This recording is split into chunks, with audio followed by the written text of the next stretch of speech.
So, ito kakain na naman sila. Ang ulam nilang ay giniling na baboy. Ayan, pinakulang ko yung giniling na baboy. Toppings nila yan. So, yan. Yan ang sahog nila sa ulam nila ngayon. Kunting lamas. So, kung maririnig nyo, ayan, maingay na naman sila. Excited silang kumain. Everyday, excited silang kumain. At salamat sa Panginoon kasi kahit nasa loob lang sila, wala silang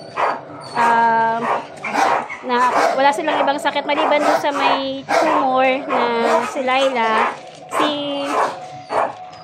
Si Yapa magaling na.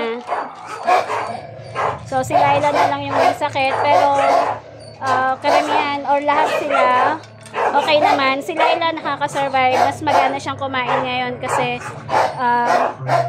meron din siyang vitamins na binili ko. Kaya magana siyang kumain.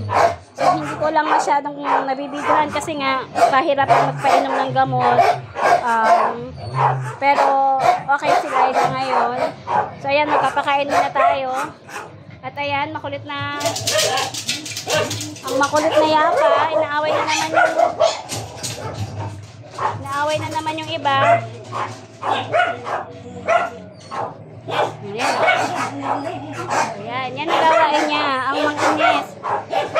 Iinisin niya lahat. Paborito niya inisin si Digong. So, ayan, kakain na. Okay, peace out muna. So, ayan, kumakain na sila. Patay pala ilaw kanina kaya madilim. So, ayan, kumakain na ulit ang mga baby. Tickets.